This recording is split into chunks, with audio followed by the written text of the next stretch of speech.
모든 것이 있어야 할 곳에 있어야 아름답습니다. 물고기는 어항 속에 있을 때 마음껏 헤엄칠 때가 가장 평안하고요. 새는 저 푸른 창공을 나르고 있을 때가 가장 아름다운 법입니다. 있어야 할 곳을 떠나는 순간 평안함이 깨어지고 아름다움은 사라지게 되어 있어요. 이게 자연의 이치이자 인생의 원리입니다. 아담과 하와가 하나님의 품 은혜의 동산을 떠나는 순간 인류의 불행도 함께 시작했다는 것.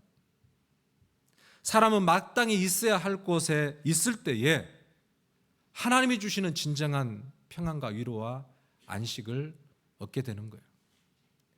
이러한 원리를 뼈아픈 경험을 통해서 깨달은 사람이 야곱입니다.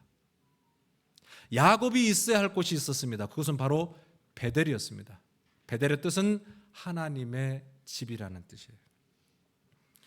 그가 베델에서 단을 쌓고 하나님께 예배하고 하나님과 사귀어 살았더라면 야곱의 인생에는 하나님이 주시는 평안함이 가득했을 거예요.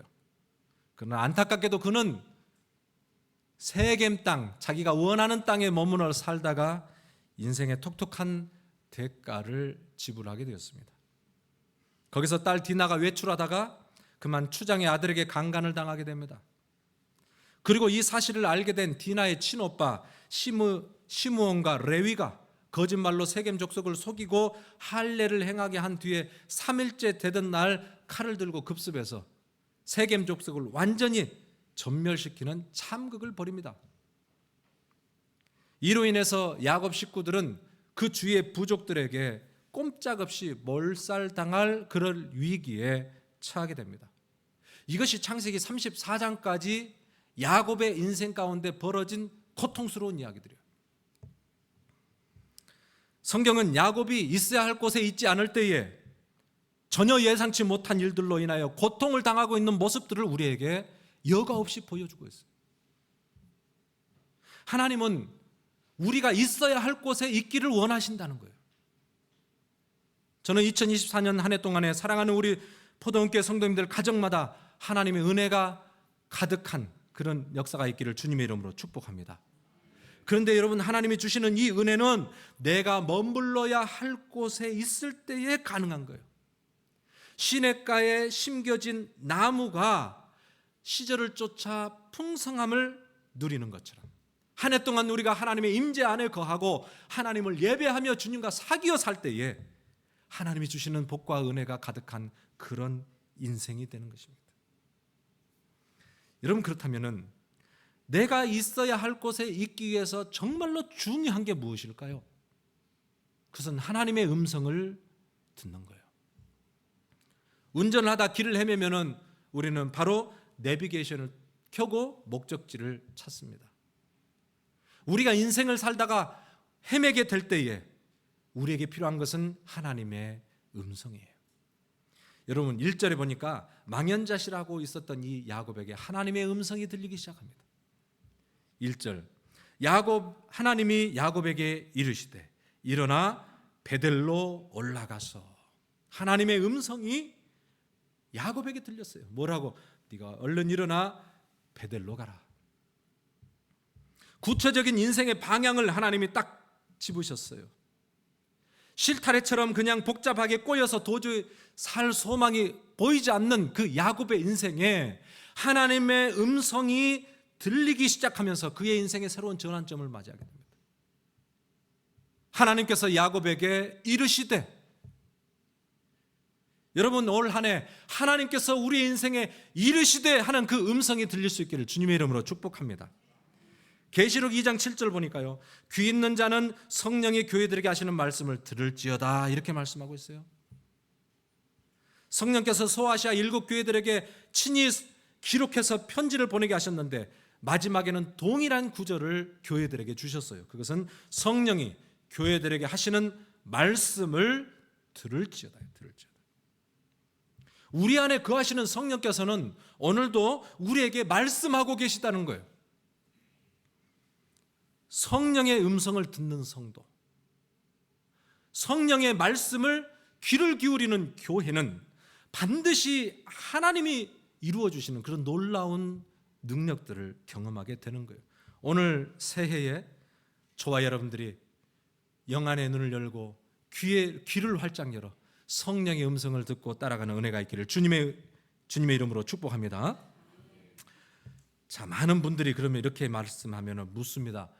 목사님, 어떻게 성령의 음성을 들어요? 어떻게 하나님의 말씀을 해요? 어떤 분들은 그래서 기도원에 가서 금식을 하고 막 소나무를 붓고 그냥 막 부르짖고 방언을 하고 그래야 겨우 성령의 음성을 좀 들을 수 있을 것으로 생각을 합니다. 아니에요, 여러분, 이건 착각하는 거예요. 우리는 지금 바로 여기서 하나님의 음성을 들을 수 있습니다. 그것이 바로 말씀이에요. 성경 66권은 모두가 다 나에게 주시는 하나님의 음성이에요. 그런데 우리가 우둔해서 읽어도 들어도 깨닫지 못하기 때문에 하나님의 성령을 우리에게 보내주셔서 요한복음에 보면 성령께서 우리에게 모든 것을 가르치시고 생각나게 하신다는 거예요. 이게 성령의 조명이에요. 일루미네이션, 어두운 우리의 영에 성령께서 빛을 비춰주시니 깨닫게 되는 거예요. 성경은 모두가 다 나에게 주시는 말씀이지만 우리가 하나님의 은혜를 구하고 성령의 조명을 간절히 구하며 말씀 앞에 설 때에 성령이 우리의 우둔한 영을 깨워서 성령의 음성을 들려주신다는 거예요. 들려주신다. 그런가 하면은 여러분, 기도를 통해서도 성령의 음성을 들어요. 성령은 어떤 분이십니까? 로마서 8장에 보면은 성령이 말할 수 없는 탄식으로 우리를 위하여 친히 간구하신다 그랬어요. 기도하신다는 거예요. 성령이 우리를 위하여 눈물로 기도하신다는 거예요. 그렇기 때문에 여러분, 기도는 우리에게 주시는 성령의 음성을 듣는 시간이에요. 저는 새해를 시작하는 우리 포동교회 사랑하는 성도들 모두가 다 이 성령의 음성을 듣기를 원합니다. 성령의 음성은 특별한 비법이 있거나 탁월한 성숙을 요구하는 게 아니에요. 아주 기초적이고 아주 쉬운 일이에요. 하나님의 음성을 듣는 것은 아주 고난이도적인 어려운 미로처럼 찾아가도록 하신 게 아니에요. 우리가 전심으로 하나님께 나아가서 성령을 구할 때 성령은 우리에게 지금도 말씀하신다는 거예요. 아침마다 하나님의 말씀 앞에 여러분들이 설 수 있기를 바랍니다. 나에게 주시는 말씀을 차분하게 앉아서 펴서 그 말씀을 읽고 기도하며 하나님과 교제할 때에 하나님은 언제든지 여러분들에게 놀라운 음성을 들려주시고 깨닫게 해주세요. 새해에도 변함없이 우리가 성경 통독이 시작되었습니다. 여러분, 성경 통독하고 계십니까? 뭐가 그렇게 바쁘세요? 뭐가 그렇게 여러분들에게 중요하세요? 하나님의 말씀 앞에 서는 시간 없이 그렇게 분주하게 사는 인생, 여러분들에게 뭐가 유익할까요? 성령이 주시는 음성도 듣지 아니하고 열심히 사는 인생에 뭐가, 어떤 열매가 맺혀지길 여러분들 원하세요? 여러분, 하나님의 음성 듣는 시간, 어떤 시간이든지 내가 주님 앞에 한 번은 서야 되지 않겠어요? 주님 말씀에 귀를 기울여야 되지 않겠어요? 그게 새벽 기도고, 그게 묵상이고, 그게 하나님 앞에 1:1의 시간이에요. 여러분, 그 시간은요, 우리의 인생의 뿌리가 내려지는 시간이에요. 우리의 신앙의 기초가 다져지는 시간이에요. 연조만 많아봤자, 아는 건 많다 그래도 삶의 능력이 없는 것은 신앙의 기초가, 뿌리가 없기 때문에 그래요. 성령의 음성에 들리지 않기 때문에 그래요. 여러분, 올 한 해도 여러분 다시 특별한 일로 여러분 계획하는 게 아니에요. 하나님의 말씀과 기도 앞에 신실하게 여러분들 하루하루 나아가시기 바랍니다. 성령의 음성이 들려지고 그 음성에 반응하기 시작할 때 여러분들의 가정과 여러분의 삶의 구석구석에 여러분 하나님의 은혜가 채워지기 시작해요. 그 하나님의 은혜 가운데 우리 삶의 열매들이 나타나기 시작해요. 이게 하나님이 여러분들에게 주시고 싶어 하시는 놀라운 열매들입니다. 오늘 저와 여러분들이 이런 은혜를 누리며 살아갈 수 있기를 주님의 이름으로 축복합니다. 다시 본문으로 돌아와서 하나님이 야곱에게 주신 음성이 뭐였어요? 베델로 올라가서 제단을 쌓으라는 거예요. 다시 1절을 우리가 다 함께 읽어봅니다. 시작. 하나님이 야곱에게 이르시되 일어나 베델로 올라가서 거기 거주하며 내가 내 형 에서의 낯을 피하여 도망하던 때에 내게 나타났던 하나님께 거기서 제단을 쌓으라 하신지라. 아멘. 여러분, 베델로 올라가라. 베델이 어디입니까? 베델은 야곱이 20년 전에 형 에서의 낯을 피해 죽음을 피해서 달아났던 때 하나님이 만나 주셨던 장소가 베델이에요. 그것에서 하나님께서 야곱에게 나타나셨을 뿐만 아니라 야곱에게 놀라운 약속을 해주셨어요. 그 약속이 뭐냐? 창세기 28장 15절, 내가 너와 함께 있어 네가 어디로 가든지 너를 지키며 너를 이끌며 이 땅으로 돌아오게 할지라. 내가 내게 허락한 것을 다 이루기까지 너를 떠나지 아니하리라 하신지라. 여러분, 엄청난 약속이요. 내가 너 인생의 주인이 되어서 너를 지키고 너를 보호하고 너를 이 자리로 다시 인도할 것이다. 안전 보장을 받은 거예요. 야곱이 그날 밤에 하나님의 이 위로의 말씀, 약속의 말씀을 듣고 얼마나 감격을 했던지 그가 이렇게 하나님께 다시 서약을 합니다. 창세기 28장 20절로 22절까지. 야곱이 서원하여 이르되 하나님이 나와 함께 계셔서 내가 가는 이 길에서 나를 지키시고 먹을 떡과 입을 옷을 주시오. 내가 평안히 아버지 집으로 돌아오게 하시오면 여호와께서 나의 하나님이 되실 것이요 내가 기둥으로 세운 이 돌이 하나님의 집이 될 것이요 하나님께서 내게 주신 모든 것에서 10분의 1을 내가 반드시 하나님께 드리겠나이다 하였더라. 야곱은요, 지금 자신을 보호해 주시겠다고 하는 하나님의 이 언약의 말씀을 듣고 얼마나 고맙고 감사했던지, 그가 하나님이 정말로 그렇게 해주시면, 그렇게 채워주시고 그렇게 인도해 주시면 내가 이 자리로 다시 돌아와서 어떻게 하겠다고? 하나님만 영원히 섬기고 또 이곳에 제단을 쌓고 하나님께 예배할 뿐만 아니라 10의 1조, 하나님 나에게 주셨던 것을 내가 10의 1조를 하나님께 드리겠습니다. 굳게 맹세를 했어요. 표현을 보니까 반드시라고 그가 얘기했어요. 반드시 그렇게 하겠습니다. 근데 여러분, 20년 세월 동안 하나님은 야곱이 하란에 있을 때의 말씀대로 하나님께서 그 가정을 세워주셨어요. 자녀들을 주셨어요. 엄청난 재산을 이기고 거부가 되었다 그랬어요. 큰 부자가 되어서 가나안 땅으로 돌아오게 하셨어요. 형 에서가 그를 죽이려고 했지만 하나님께서 그를 지키시고 보호해 주셨어요. 그런데도 더 놀라운 사실은 이 하나님의 은혜를 야곱은 까마득하게 다 잊어버리고 살았더라는 거예요. 우리가 이런 이야기 하죠. 화장실 들어갈 때 마음과 화장실 나올 때 마음이 다르다. 위기의 순간이 닥치면은 하나님께 부르짖고 그냥 하나님께 잘하겠다 그러고 그냥 모든 것 주님께 다 드리겠다고 그냥 막 이렇게 때를 쓰듯이 그렇게 기도를 하다가도 정작 문제가 해결되고 인생이 좀 살만하니까 어떻게 반응합니까? 야곱 보세요. 내가 언제 그렇게 하나님께 아쉬운 적이 있었냐는 듯이 시침에 뚝 떼고 앉아서 자기의 갈 길을 가고 있는 이 요셉의 모습을 보고 있어요. 여러분, 내 필요에 따라서 하나님을 아는 척했다, 모르는 척했다, 찾았다, 돌아섰다. 이게 야곱의 수준이에요.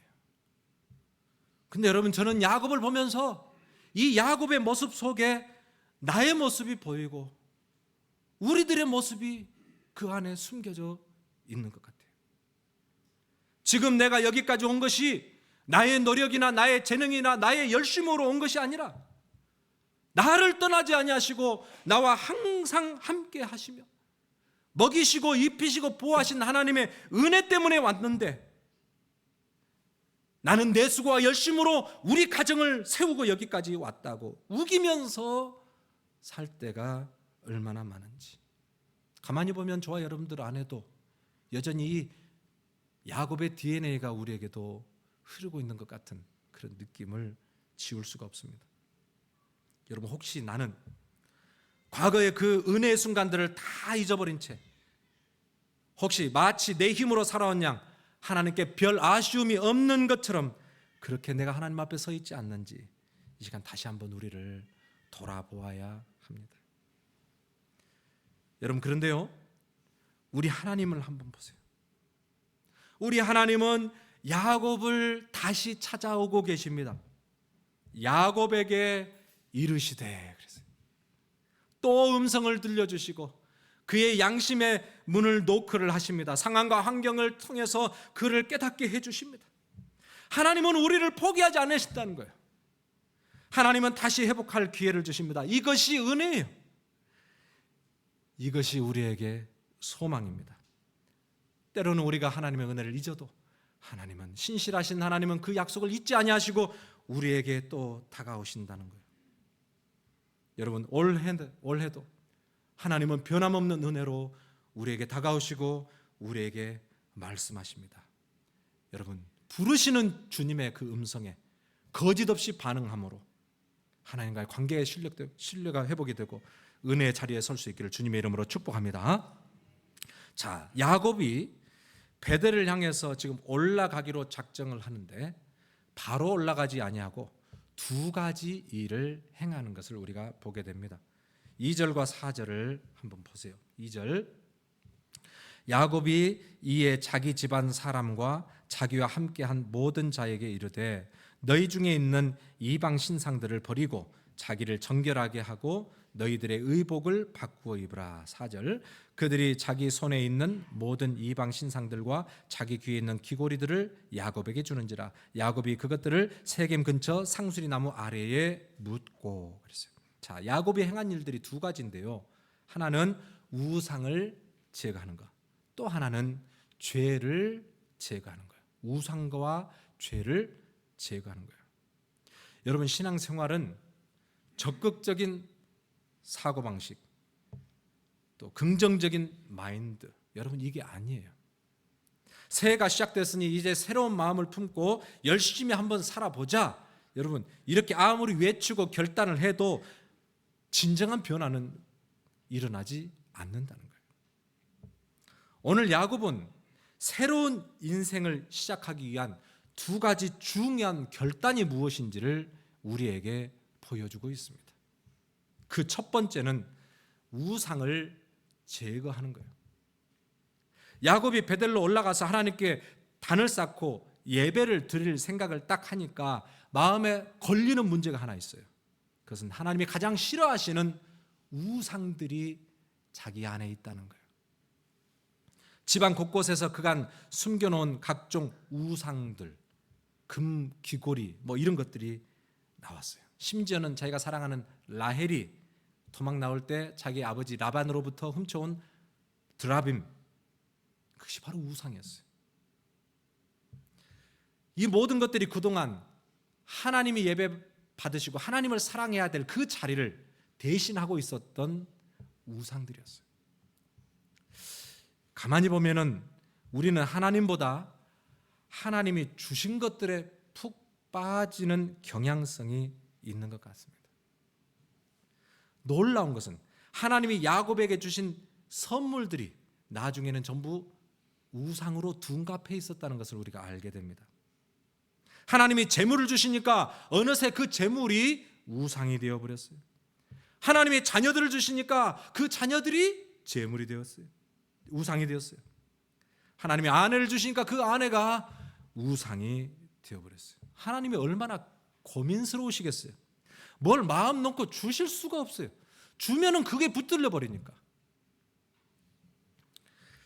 유튜브에 어떤 목사님이 고민을 털어놓는 이야기 중에 하나가 성도들의 개업 신방을 할 때 굉장히 마음에 참 무겁다는 거예요. 개업 신방을 가면은 개업을 하면서 마음껏 축복을 해줘야 되는데 목사님이 가만히 생각하면은 사업이 잘 되면 이분이 바빠서 예배를 못 드릴 것 같고 사업이 안 되기 시작하면은 시험 들어서 또 떠날 것 같고 겉으로는 두 손을 들어서 축복의 말씀을 하지만 정말로 그 내면 속으로는 하나님 부하게도 마옵시고 가난하게도 마옵시고 그래서 항상 하나님의 은혜에 쩔쩔매며 사는 복된 가정 되게 하옵소서. 할렐루야. 아멘 소리가 좀 아쉬운 듯 들리는데 내가 잘못 들은가요? 이런 은혜가 있기를 주님의 이름으로 축복합니다. 아멘. 아멘. 여러분, 하나님과 하나님이 주신 선물들을 구별할 수 있기를 바랍니다. 하나님이 주시면 그 선물에 푹 빠져서 그냥 멀어져 버리는 것이 아니라 아무리 하나님이 재물을 주시고 기업을 주시고 자녀들을 주시고 풍성함을 주시더라도 그것과 상관없이 여전히 하나님께 목마르고 여전히 하나님의 은혜 안에 살아가는 뿌리가 깊은 영성, 하나님으로 만족하는 그런 은혜가 저희들에게 있기를 주님의 이름으로 축복합니다. 야곱이 베들로 올라가기 전에 그래서 무엇을 했습니까? 이 우상을 발견하고 우상을 제거를 했어요. 싹 다 이리 가져오라. 금 귀고리, 드라빔, 여러분 이것들이 얼마나 귀한 것들이에요. 애지중지 아꼈던 것들이에요. 그것을 다 가져오라 한 곳에 모았어요. 그래서 성경을 보니까 세겜 근처 상수리 나무에 구덩이를 파고 쓰레기 버듯이 완전히 다 물어버렸어요. 버려버렸어요. 여러분, 우상의 문제를 해결하려면 결단을 해야 됩니다. 구덩이를 파고 버려야 됩니다. 마음의 자락을 끊어야 됩니다. 여러분, 이것이 아까울 수 있어요. 여러분, 이것이 내가 정말 중요한 것들로부터 멀어지는 것 같은 그런 아쉬움이 될 수 있어요. 그러나 여러분, 이것들을 잘라내야 여러분들이 살아요. 항암 치료를 할 때 얼마나 힘들어요? 고통스러운 과정을 모두가 겪습니다. 그러나 여러분, 항암 치료를 해야 암세포가 죽고 내가 사는 길이에요.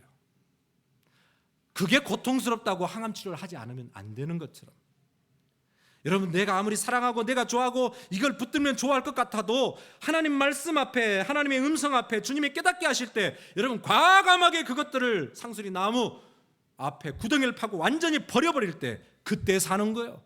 그때 우리 가정에 하나님의 은혜가 시작이 되는 것입니다. 야곱이 얼마나 자기 사랑이 대당했고 욕심이 가득했던 사람인가. 여러분, 우리의 욕심 저리 가라요. 야곱이 얼마나 욕심을 가지고 살았던 사람인데요. 그런데 여러분, 하나님의 음성이 그에게 제대로 들리고 그의 하나님의 음성 앞에 반응하기를 딱 시작하니까 그때 영안의 눈이 뜨여지고 우상이 보이기 시작한 거예요. 그 우상들을 보고 삶의 우선순위가 결정이 되고 그래서 버리기로 결단하게 되었다는 거예요. 여러분, 새해가 시작됐습니다. 여러분, 우리를 묶고 있는, 우리를 하나님의 은혜로부터 멀어지게 하는 그 우상들이 우리 안에 있다는 거예요. 여러분, 얼마나 그 무서운 우상들이 우리를 붙들고 있는지 오늘 말씀을 통해서 바라보고 우선순위에 따라서 여러분 바로 버리기로 결정할 때에 하나님께서 여러분들의 삶 가운데 더 풍성함을 주실 줄로 믿습니다. 두 번째 그가 버렸던 것이 무엇인가? 야곱은 죄를 버리기를 결단했습니다. 야곱의 가정의 심각한 문제는 죄였어요. 여러분, 무슨 죄가 있었는지 아세요? 근친상간 그리고 살인죄예요. 시므온과 레위가 세겜 족속 그 수많은 사람들을 칼로 도살을 해버렸어요. 도저히 있을 수 없는, 믿음의 가정에서 있을 수 없는 그런 행각들을 했어요. 큰아들 르우벤은 자기 아버지의 첩 빌하와 근친상간을 했어요. 있을 수 없는 일들이 믿음의 가정이라고 하는 야곱의 가정에서 있었어요. 알고 보니까 독버섯처럼 이 죄악의 이 냄새들이 그 가정에 가득가득 찼다는 거예요. 여러분, 죄를 우습게 보면은 큰 코를 다칩니다. 성경에서 그렇게 이야기해요. 죄의 싹은 사망이에요. 여러분, 죄라는 것이 처음에는 달콤하게 다가오지만 그 죄의 열매는 반드시 사망입니다. 고통입니다. 죽음입니다, 여러분. 그래서 이 죄가 우리 안에 자리 잡을 때 여러분, 우리에게 주는 폐해가 이만저만이 아니에요. 우리가 코로나를 겪었지만은 죄를 가만히 보면 코로나와 증상이 비슷합니다. 코로나를 감염되면 폐를 손상시켜서 호흡이 곤란해지고 생명까지 위독하게 만들지 않습니까? 죄도 마찬가지입니다. 하나님과 영적인 호흡을 막아버립니다.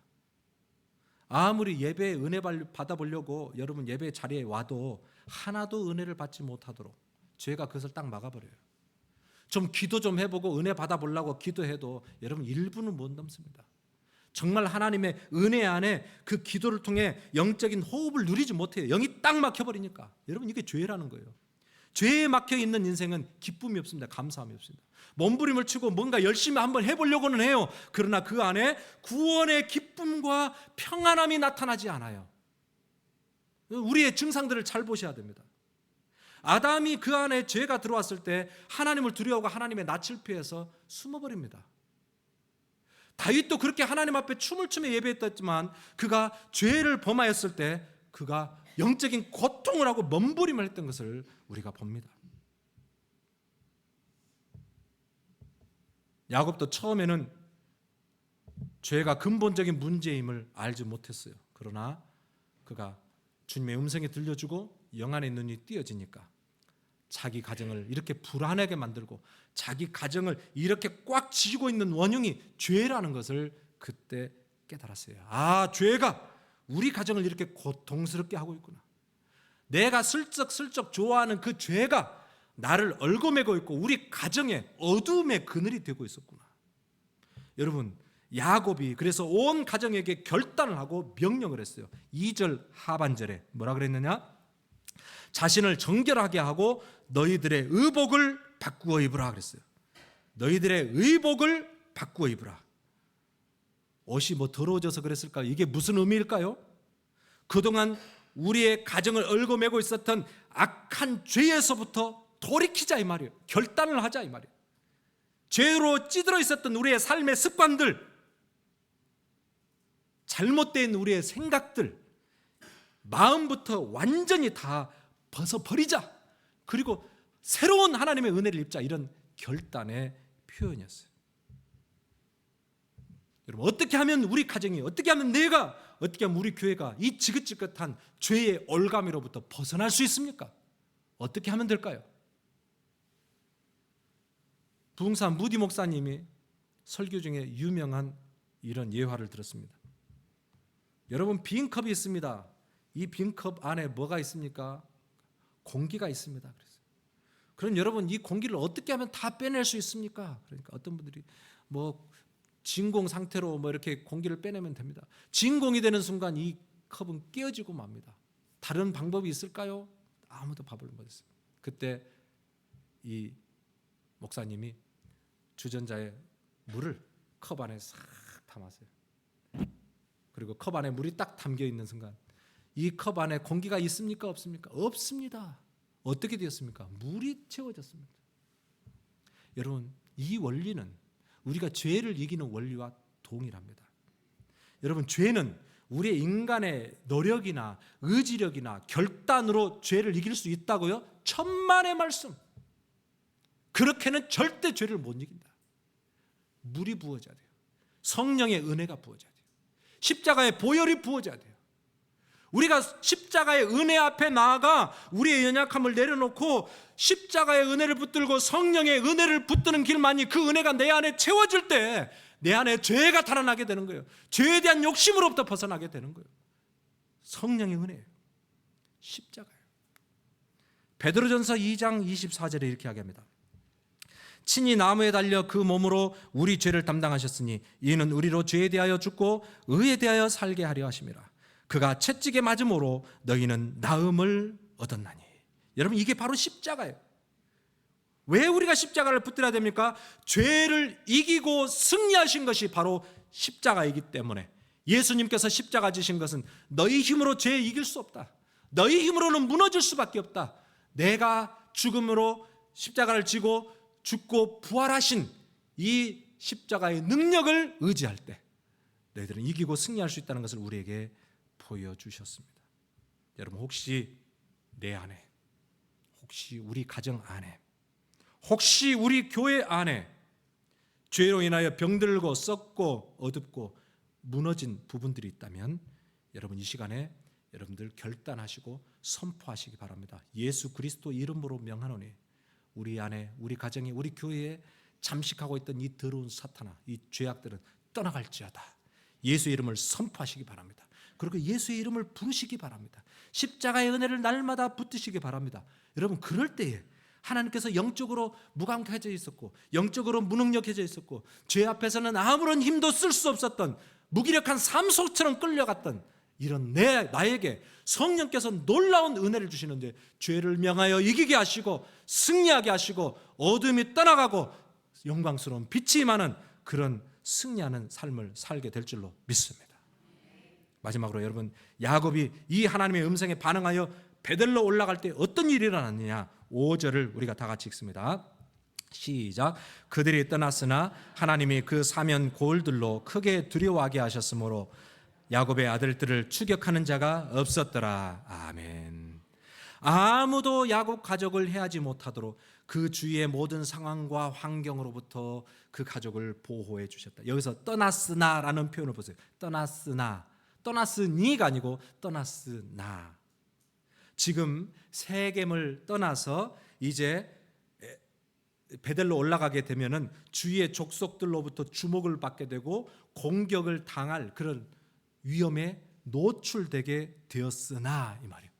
그렇게 되었으나 어떻게 해요? 그럼에도 불구하고 베델을 향하여 올라가는 야곱의 가정을 누가 붙드신다? 하나님께서 그들을 붙드신다. 하나님께서 그들을 주변의 모든 상황과 환경을 두려워하게 하셨으므로 추격하려고 했고 미워했고 그런 세력들이 추격하는 자가 없었다는 거예요. 추격하는 자. 하나님의 절대적인 보호 아래서 거침없는 인생을 살아갈 수 있도록 하나님께서 그들의 인생을 보장해 주었더라, 이 말이에요. 베델로 올라가기로 결정할 때 하나님께서 우리의 인생을 책임지신다는 거예요. 여러분, 우리가 베델로 올라가는 것이 때로는 이렇게 위험에 노출될 수도 있어요. 여러분, 모든 것을 포기하고 간다는 것이 아쉬울 수도 있어요. 그러나 여러분, 그래서 믿음이 필요한 거예요. 결단하며 가는 거예요. 끊어버리고 가는 거예요. 믿음으로 예배하며 주님 앞에 올라가는 거예요. 순종의 삶을 살기로 주님 앞에 가는 거예요.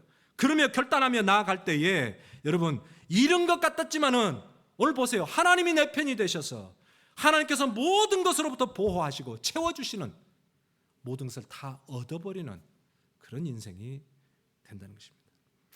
여러분, 지금 어디에 서 계십니까? 여러분, 베델로 부르시는 주님의 음성이 들려지기를 바랍니다. 하나님께서 오늘도 저와 여러분들을 하나님의 은혜의 장소, 축복의 장소, 내가 바로 있어야 할 그 자리, 베델로 우리를 초청하십니다. 여러분, 주님이 우리를 부르시는 그 음성이 귀를 열고 들려지기를 원하고, 그 음성 앞에 야곱처럼 여러분 절대적으로 반응하며 나아가시기 바랍니다.